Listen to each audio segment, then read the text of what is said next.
السلام عليكم ورحمة الله تعالى وبركاته كسو دhowow channelkayga ayaan goobdoon oo mar kale isu soo noqod wanaagsan iyo muuqaal kale cusub haddii ay tahay markii kuugu horeysay oo aad channelkayga soo booqatay fadlan subscribe iyo ka mid noqo saaxiibada ku xiran channelkan waa mar kale iyo qiso kale cusub asxaabteeda quruxda badan isku soo noqod wanaagsan oo xiiso badan walaalaha ii soo qoraayo wejigaaga u xiisinay goormee noo soo noqonee walaalay sidaan miyaa rabtaa inaad noogu faatixiisid oo dee channelka aan noogu wadid su-aalahaas ayaa in badan la isoo weydiinayaa horta waxaan leeyahay xaashaa lilaahi wallaahi ma malaysa kartiin sida aan aniga qudhayda idinkugu xiisay sida aa iigu xiisteen si la mid ah iyo si ka badan haddii aysan ka yarayn la mid ah ayaan barbar dhigi karaa ayaan wallaahi aniguba idinkugu xiisay ma jecli inaan sidaan kusii wado insha allah biidnillaah sida ugu dhaqsiyaha badan ayaa ilaahay hadduu ka raali noqdo aan kusoo noqon doonaa insha allah waxyar ayaa noo dhiman iyo dulqaata duruufta jirta intaan ka baxaayo insha allah waa mahadsantihiin maanta waxaa noo wadaa sheeko kale oo aada u xiiso badan waxaa maqli jiray kadiiniyan iyo kamaadiyanba mar walba waxa aan anaga jecelnahay iyo waxa ilaahay uu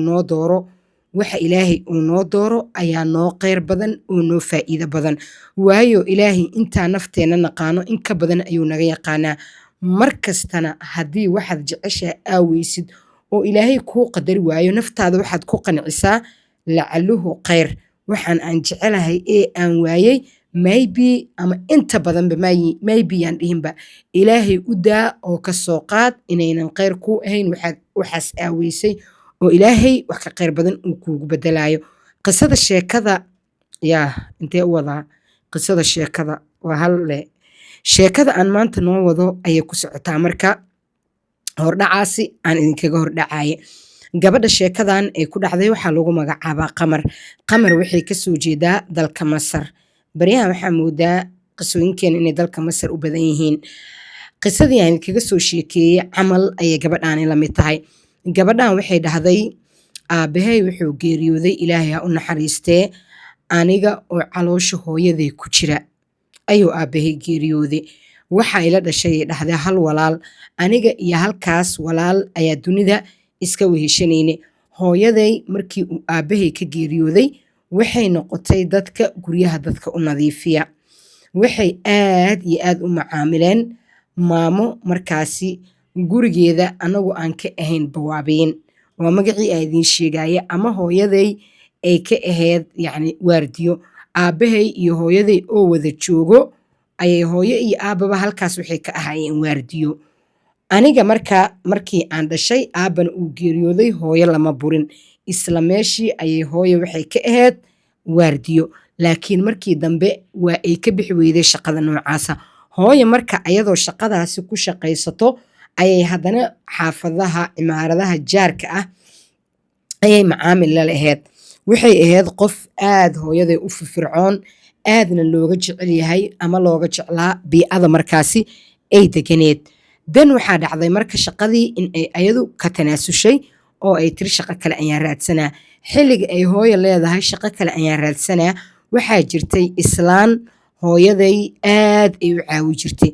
islaantaasi xataa hooyo ayadoo aniga caloosha igu wado ayay u shaqay jirtay way u naxariisay jirtay lacag fiicanay sii jirtay mar walba shaqada dhaqsi ayay kasoo day jirtay anigu waxaan ku indha furtay marka hooyaday oo islaantaasi u shaqaynayso mar walba hooyo marka waxay ii wadi jirtay guriga reerkaasi anagu waxaan deganayn guri yar oo iska basiid ah oo haddii qabowga dhacaayo ama kuleelka dhacaayo aanba uga yacni dugaal noqono macnaha aan ka hoos galno nasiibaanba lahaynba soo marka hooyaday mar walba ay shaqadaasi u socoto aniga maadaama aan aad u yaraa hore ayay iisii wada jirtay walaalka ila dhashtayna waxay uga tegi jirtay dadka jaarka ah waxaan ku soo aqliyaystay anigoo gurigaas oo la ii wado gurigaasi wuxuu ahaa guri qasri ah moodid naag ayaduna ninkeedii uu ka geeriyooday oo 2 gabdhood iyo wiil leh oo laakiin shaqaysato nolol VIP ku nool waxaan ku iri alxamdulillaah nolosheedu ay u tahay ayay ahayd maamada hooyaday marka ay u shaqayso waqtigu wuxuu isguraba anigii waa aan soo weynaaday da'da dhowr iyo 10 sano markaa soo gaaray oo iskuul aan bilaabay ayaa waxaa dhacday inaan iskuulka aad uga aktifsanaa waxbarashada macnaha waxaan ku ahaa qof active ah maasha allah ah kaalimaha koowaadaan geli jiray waxaan marka iskuul noqonay oo aniga lacagta iga dhiibi jirtay oo ii ogolaan weysay in la igeeyo iskuullada dadka fuqarada ah maamada hooyaday ee u shaqayso waxay dhihi jirtay marka gabadhan anigaa lacag ka dhiibanayo ma raba inaa iskuullada fuqarada geysid iskuulka ilmahayga ay dhigtaan nafsu waa inaa geysid iskuulkii ilmaheeda ay dhiganayeen ayaa marka layga soo qoray heer waxaan gaaray yacni sidaa u dadaalayo maamadii hooyaday u shaqaynaysay ay tiraahdo hiblaayaha ka soo harin ilmahay wax igu akhrinayeen ilmaheeda waxbarashada waa ay ku dhici jireen yacni anigaa u daraasiin jiray anigaa ugu celcelin jiray mar walba oo sanadka la gaaro aniga waxaan geli jiray kaalinta koowaad halka ayaguna in ay baasaanba allayaa nafta ay ku aheyd maamadii marka waxay aragtay inaan ahay gabar aad iyo aad u dadaalaysay marka meeshii waxay ka aragtay fursad oo waxay igu dhihi jirtay ilmahayga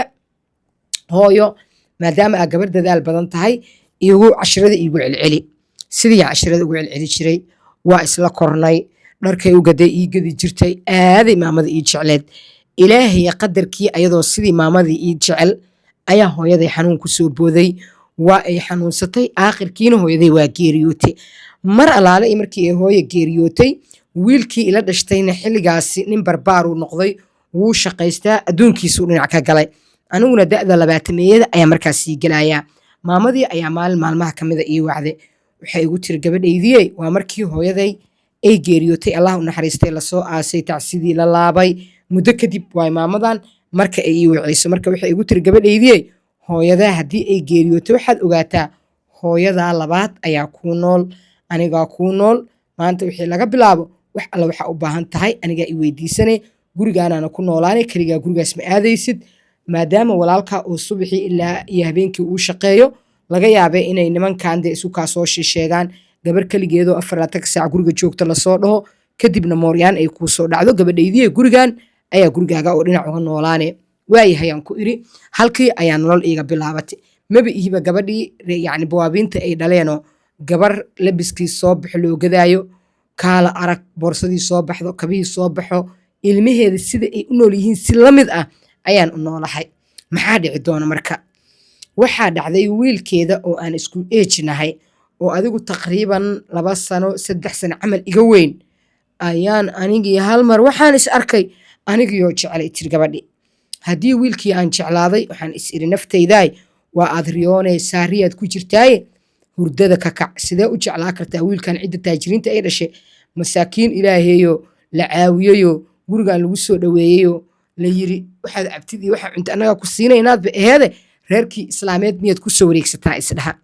haddana waxaa nafteyda ku dhiirigeliya ma aha inaa isiistid maanta adigaaba ka yacni dadnimo fiican ka dadaal badan ka waxbarasho fiicane ma waxaad isku yasee hooyadiis xoole ay leedahay iyo hooyada oo qabriga jirta camal intaas miyaad isku yasee maanta waa ka dadnimo fiicanta oo ka dadaal badantaa birina waxaa laga yaabaa shirkadaha caalamiga ee waaweyn inaad ka horgeshid asaguna oo meelahan is istaago ha isyasina ninkan jaceylka u qabtid asagaaba nasiib lah hadduu ku helo aa nafteydii markii dambe ka dhaadhiciye kabacdiyaa waxaa dhacda marka wiilkii waxaan jeclaadaba habeen iyo maalin ku fakaraba jeclaadaba habeen iyo maalin ku fakaraba maalinkii dambaan waxaan is iri wixii ka dhici lahaa ha ka dhacaane afku intuu ku buki lahaa uurku ha ku buko wiilkan u sheego in aad jeceshahay aniga asaga markaa xilligan aan raba inaad jaceylka u sheegto labadeena iyo maamadiisa keliya ayaa guriga ku soo haray walaalihiis oo dhan waa la guursaday 2 gabdhoodaa la dhalatay 2 gabdhood waa la guursaday reerka way u imaadaan marka qaar ay nala joogaan badanaa midaa weliba noo badbadan oo ninkeedu musaafiriyo badanaa safro halka midda kalena badanaa gurigeeda iska joogto soo marka aniga asaga ayaa badanaa guriga isla joogno hooyaduna igama shakinayso gabadheedii oo kalaan u ahay adeegan aniga asaga isla doonaa 4 saac jikada iskula jirnaa maanta dhan waa wada kaftamaynaa den maxaa dhacay marka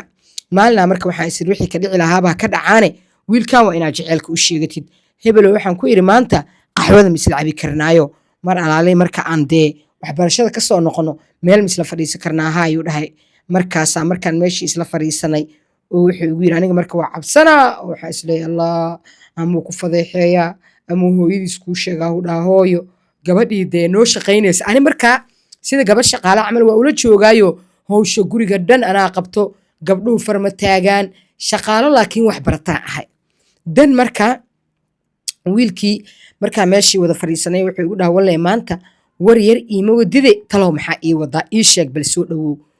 yacni ma waxa talow qalbigayga ka guuxaayo ayaad ii sheegi rabtaa markaasaa waxaan ku iri maxaa qalbigaaga ka guuxaayo oo aa isleedahay way kuu sheegi rabtaa markaas wuxuu igu yiri ani waa ku fahansanahay indhahaagaan ka arkay akiid waa i jeclaata anigii waagiyaa igu bariye markaasaa waxaan ku iri su-aalaa ku weydiinaya ani hadda waa ku jeclaa kulley kuma dhihine hal su-aalaan ku weydiinaya markaasuu dhaha 5 su-aalna i weydii waxaan ku iri qof miyaa niyadaada ku jirto gabdhaha xilligaa marka jaamacadaha dhiganaynaa gabdhaha aan jaamacadda isla dhigano miyaad gabar jeceshaa markaasuu yiri no ayagaa iga daba ordo ayagaa i jecel laakiin aniga ma jecli ee adiga maxaa ii sheegi lahayd markaasaa waxaan ku iri hebelow walaalo macaano waxba kaama qari karo nafteeda intaa xakamay karo oo celcelin karo waa aan celceliyey laakiin halahan ka badan walaalo macaano waa aan celceli waayey aniga waa aan ku jeclaaday jeceylkuna ceeb ma ahan ee sidee u aragtaa haddii aa isoo dhaweysid saasuu inta ii fiiriyo dhaha makaa runaa mise anigaad yacni i tijaabinaysaa waxaan ku iri maya wallaahi waa iga run waa ku jeclaaday si xaqiiqaan kuu jeclaaday haddii aa isoo dhaweynaysidna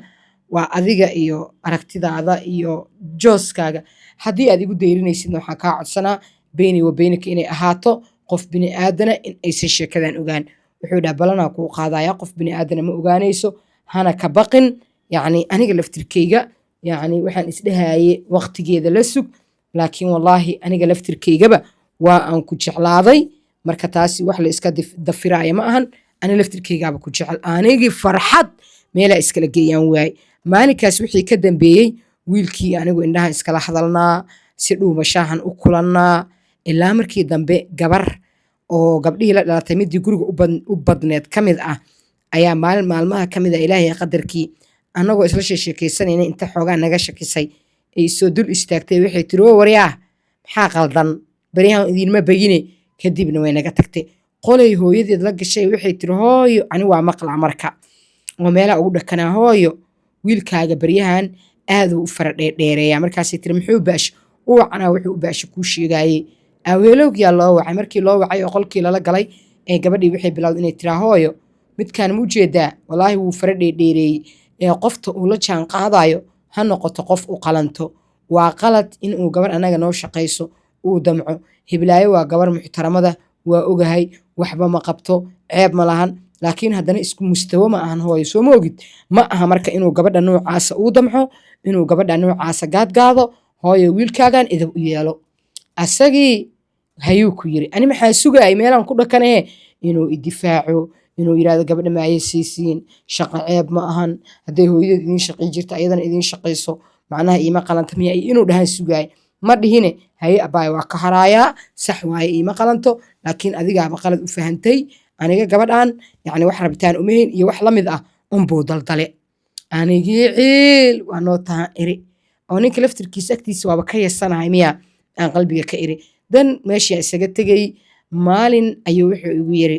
ani adiga si gooni ma wada hadli karnaa nacamaan ku yiri alle ani ileen waa u caraysanahayo waxaan rabaa inaan ku qarxiyo sababta uu ii difaaci waaye markaasaa waxaan ku yiri haa waa wada hadli karnaa wuxuu igu yiri dhegeysa abaayo aniga runta markaa kuu sheego waa aan ku jeclaa markaasaan ku iri beenta iga dhaafe haddii aa i jeceshahay hooyada iyo walaasha markay daldalayeen in aniga iyo adigu aynan isku qalmin maxaa u dhihi weyse waa isku qalanaa gabadhan wax ceeba ma lahan ma aha inaad yastiin maxaa u dhihi weyse idhageysuu yiri qudaa la adeegsadaa doqon ha iska dhigin ani waxaan sheekadan aan yani uga gaabsaday oo aan u geli waayey inaan aniga ku jecelahay inaa iyo qalantid iyo wax lamida waxa waaye ani inaan ku guursadaan baramaa qof yahay guuraanba kaa leeyahay talaana wataa haye soo dhawow aan ku yiri maxaa waay taladaa wadatid wuxuu igu yiri talada aan wato waxa waaye ani inaan ku guursadaan rabaa lacagna ma haysto hooyaday meesha ay dahabka gashato adaa taqaanid marka waxaan kaa rabaa inaa hooyo dahabka nooga soo xadid mar alla markaa ka soo xadid annama aragaan leeyahay adnama arag ma urin dheh aniga iyo adiguna waa aan isku guursanaynaa anigii waagiyaa igu barye waxaan ku iri oo guur aan la ogeyn oo qof bini aadana ogeyn oo fiirso duruuf kasta oo aa ku jirtid ma aha inaad isku aragtid inaad wax walba ay kuu cuntamaan. Shakhsiyadaada iyo dadnimadaada iyo sida aad naftaada ugu kalsoon tahay ayay ku xiran tahay. Waxaan ku iriyay tiri waryaa i dhegeyso, oo ma anigaa waxaa rabtaa inaa meher qarsoodiya kula galo oo hooyadaa dahab kaaga soo xado, oo dahabka markaa kaaga soo xadana ani aa igu guursatid. Xaashaa lilaahi aan ku iri saas dhan aniga raqiis uma ihi, ma fahant. Qof dahab la soo xaday lagu guursadana ma ihiye. Walaal macaane, caruurta igu salaan, halahan inaan ka qaalisanahay iska aaminsanahay. Saaxiib, anigu waxaan ku fakarayay si kastoo aa ii guursatid inaanan yasnayn. Biri adiga waaba kaa yacni leebar sareeya, naag shaqaysayda, cilmigay barata ku shaqaysan kartaana adiguna hal meeyadoo imtixaan walba waa ku dhacdaa. Marka saaxiib, ani haddaa i heshid waaye inaa alxamdulilah tiraahdid, ee ani inaad dahab hooyada inta kuu soo xada igu guursatid noocaas ma ihiye. Albaabka iga baxaan ku iri, ani adiga aan dhabarka is aadino. Kadibna waa kasoo dhaqaaq. Wuxuu igu yiri imaad jeclid asoo dhahayo haddaa i jeceshahay wax walba aan suubi ku iraahdo aasuubileed. Haddaan ku jecelaha macnaheeda maahan ku yiri inaan wax walba ay aniga xalaal ii yihiin, wax walba xunna aan yacni jaceylkaaga dartiis u qaada karo. Waa ii gaftee nabadgelyaan ku iri, waa kasoo tegi. Wiilkii maxaa dhici doona marka? Mar ay kasoo wareegatay adigu taqriiban isbuuciyo ayaa maalin maalmaha ka mid ah maamadii dahabkeedii weyse afkay furatay. Annagii dhan isugu keen wacday, dahabkaygii yaa xaday, dahabkaygii yaan la ahay. Labadeedii gabdhoodba gurigay joogayna way soo baxeen. Qofkii qariib nagu ah unbaa dahabkii xaday. Yaa kaloo qariib nagu ah anigu unbaa la yidhaha wow gabaray adiga unbaa dahabkii xaday, dahabkiisa keen. Asaan iriyaa anigaa dahab xaday. Anigu wallay ka tahay inaan dahab xadin. Asagii indhuhu saa u taagaa. Yaa kaloo xadi lahaa intuu igu soo jeestuu yiri ma annagaa hooyadeen xadayna, ma annagay naga suurta gashaa inaan dahab hooyadeen ay leedahay xadno. Xoolo kastoo hooyadeen ay leedahay saa rabnaa way cuni karnaa, waxaan rabnaa ku suubsan karnaa. Ee dahabka qofkii xaday waa uu is ogyahee dee dahabkii hooyaha keeno. Anigii inta gariiray aan dhaar mare. Dan maxaa dhacay? Maamadii inta xanaaqday ay tiri dahabkaygii asanada aruurinayay, yaa waayo waxa dhabarka iga toogtay, idinkama filayn in dhabarka la iga tooga doono. Kadibna waa iska xarootay. Gabdhihii afkay furteen. Mida ani intay qol ila gashay igu tirinayaa wax ma kuu sheegaa? Wallaahi booliskan kuu wacaaya sida ugu dhaqsiyaha badan haddaadan dahabkii hooyaday qiran booliskan kuu wacaaya. Kadibna waa lagu xiraaya xabsiga aa ku uraysaa. Waxaan ku iri ciddii xabsi ku urayso ha ku urtee bal booliska ma ayagoo taxqiiqaad suubinay aniga isa kay xiraayaan. Maamadii ayadoo igu qaylinaysa inta soo booday ay tirinayaa haddii qof la xiraayo walaalka ahaa la xiraayaaye gabadha islaameed ka beero ka leexo. Markaasay tiri aniga gabadhan inaysan dahab xadin waana ku jiif waana kusoo toose. Ninkan ayaa rabay dahabkayga inuu xado, gabadhaanana ii sheegtay in uu dahabkan soo xadaynaa oo adiga soo xad kadibna waa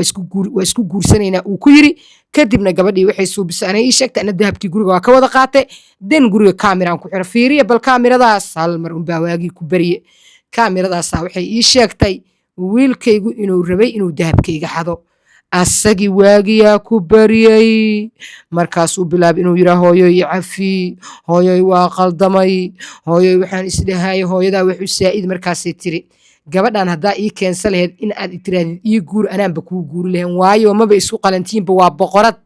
Boqoraddaa nin shaqaysanaya oo nin ragmeed ah unbaa loo quuri karaaye adigoo kale maba laguu quuri karo. Tan maba kuu guuriyeenba. Waa midda kale dahabka markaa xadid maxaa ku suubi rabtay? Ayad maa ku guursa rabtay? Ayad waaba kaa diida inaad dahab ani ayga xaddaa ku guursatide maxaa ku suubi rabtay waryaa? Markaasuu yiri qamaaraan ciyaaraayo bal fiiri qudada ayaduu rabay inuu u maro. Qamaaraan ciyaaraayo qamaarkaas ayaan waxaan rabay inaan ku guulaysto. Kadib markaa lacag fooqal aqliyaan dhiganay dhowr maraan qasaaray. Markaan guulaystana hooyo waxaan rabay inaan lacagtaada kuu soo celiyo. Maamadii waagaa ku bariyay oo gabadhaba kuma guursan rabin. Gabadhii waxay tiri anigana waagaa igu bariyay oo anima igu guursan rabin miyaa? Qamaaraadba ku dheeli rabtay lacagta miyaa? Markaasuu yiri nacam adima kugu guursan rabin, qamaaraan ku dheeli rabay. Kadibna waxaan rabay inaan reerkeena aan lacagtooda u soo celiyo. Marka waxaan ku ogaanaa qisadan gabar hadda koor waxaa jirtay Soomaaliyeedoo tiri lacagtii aan hooyaday ka xaday ayaa ninkii igu guursay yiri asuu anigii qiyaamay. Mararka qaar yacni fiiri horta qisadeedu waxay ku dhammaanaysaa gabadhii maamadii sidii ayay gurigeeda ku sii nooleed, jaamacaday ka baxday, way shaqaysatay ilaa markii dambena nin u qalmo oo kaala arag oo dhaqaalo leh ayaa guursaday. Halka kiina uu saayac daayac ahaa gabarey naftaada hayasin naftaadu aaday qaali u tahay waxaa tahay dahab iyo dhayman aanan la heli karin laakiin adiga meeshaad isdhigto ayay ku xiran tahay hadda gabadhaas hadday dahabka usoo xadi laheyd qof wuxuu ka dhigi lahaa tuuga balaayuu qoorta u geli lahaa mana uu guursadeen midda kale waa gabadhu inay ku xisaabtantaa nin dahabkii hooyadiis ku yiri ii soo xad waa isku guursanaynaa kaasi mustaqbal maba kuu haya basaan aaminsanahay marka nolol qurux badan ayaa aakhirkii ii dambeysay ayay dhahday oo ilaahay kaas mid ka khayr badan ayuu ugu irsaaqay qofka ku aamino mar walba waxaa fiican in aanan yacni aaminaadii uu ku aaminin aanan lagu xadgudbin soo qisadii halkaasaan jeclaa inaan kusoo gabagabeeyey maanta qisada way gaabneed waa dareemaa intaan qisadan qiso xigta ku kulmayno kastoo alaaba isaga sii dhaqda intaan qiso dheer aa idinkaga keenayo maanta 20 daqiiqo